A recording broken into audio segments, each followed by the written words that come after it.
Mr. Man series, Mr. Quiet by Roger Hargreaves. Hi, I'm Werner. I've been reading hundreds of books for you. Please subscribe to see them all. Thank you. Mr. Quiet liked the quiet life.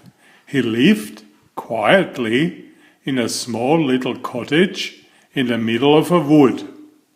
The problem was that small little cottage was in the middle of a wood, in the middle of a country called Loudland. Everything and everybody in Loudland was noisy. Oh, the noise! Dogs didn't go woof like dogs you know.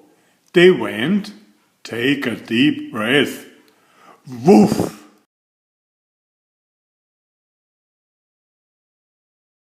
People didn't shut their doors like you or I would shut our doors. They slammed them. Bang! People didn't talk to each other. They shouted at each other. Hello, they'd shout as they met in the street. And you have heard about something being as quiet as a mouse, haven't you? Not in Loudland. They had the noisiest mice in the world. Squeak, squeak! They'd roar at each other. Mr. Noisy would have liked living in Loudland. He'd have loved it. But Mr. Quiet didn't. Noise frightened him. So he stayed in his cottage, in the middle of his wood, as much as he could. But of course, he couldn't stay there all the time. Every week, for instance, he had to go shopping. He used to creep into the grocer's shop. "Good morning," bellowed the grocer. "What can I do for you?"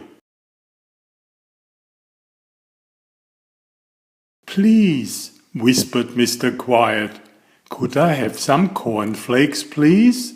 "What? Cornflakes, please?" he whispered. "Speak up!"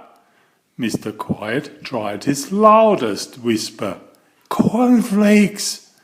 "Can't hear you," shouted the grocer. "Next, please." And poor Mr. Quiet had to creep away without any cornflakes. It wasn't fair, was it?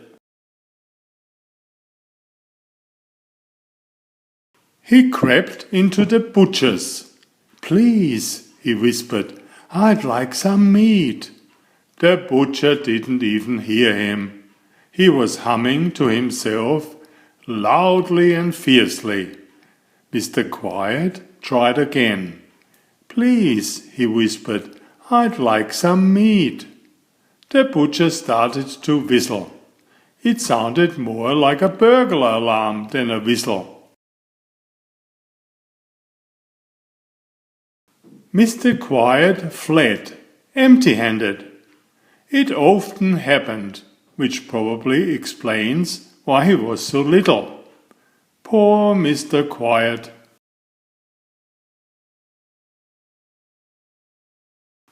He sat at home that night with a feeling of despair. "Whatever am I to do?" he thought. "It's no use," he thought. "I'll just have to try again." And so, the following day, he went shopping again. But the same thing happened. "Can't hear you," thundered the grocer. "Next, please." "Can't hear you," bellowed the greengrocer. "Next, please." "Can't hear you," roared the milkman. "Next, please." "Can't hear you," boomed the butcher. "Next, please." Oh dear! Poor Mr. Quiet went home and went to bed, hungry. The morning after, he was awakened by a noise, which sounded like bombs dropping. It was the Loudland postman, knocking at Mr. Quiet's door. Bang, bang, bang, bang. Mr. Quiet went and opened the door. "Morning!" shouted the postman. "Letter for you!" Mr. Quiet took the letter into his kitchen. He sat down to open it. He waited until the noise of the postman's footsteps died away. Clump, clump, clump, clump, clump.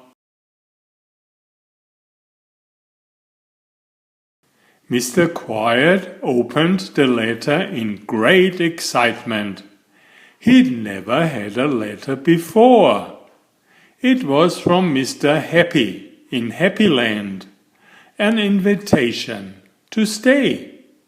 Mr. Quiet was overjoyed. He rushed upstairs and packed his bag and set off that very morning. It was late when he arrived on Mr. Happy's doorstep. He knocked on Mr. Happy's door. Tap, tap, tap.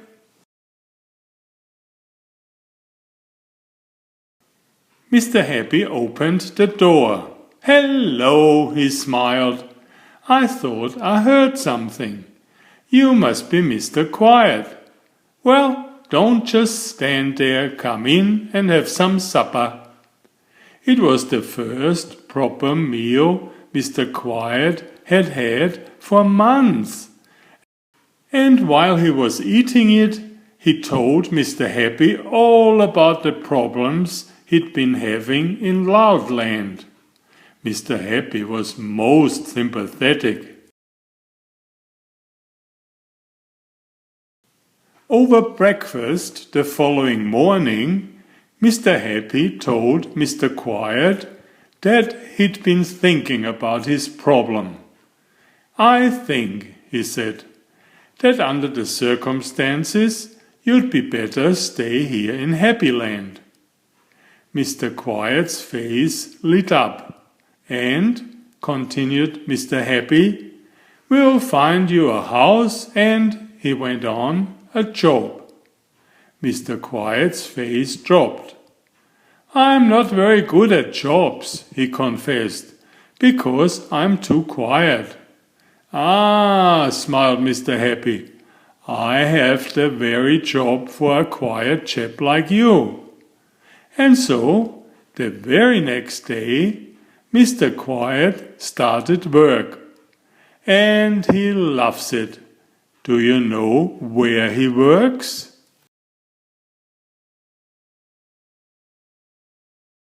In the Happy Landing Library. As you know, everybody who goes into a library has to be very quiet and only whispering is allowed. What a clever idea of Mr. Happy's, wasn't it? And these days, Mr. Quiet is as happy as can be. Why, only the other day, do you know what he did on his way home from work? He was so happy, he laughed out loud. Can you imagine? Tee! Next, please. Did you like the story? Then please subscribe if you haven't already, so you can hear all the other books I'm reading for you. Thank you. Enjoy my new series Oliver and Jumpy. 19 video books with about 500 pictures. There's text, but I also read it aloud for the younger children. I have written 65 stories and had them illustrated at great cost for your children's fun. Oliver is an elegant tomcat and Jumpy is his lady friend.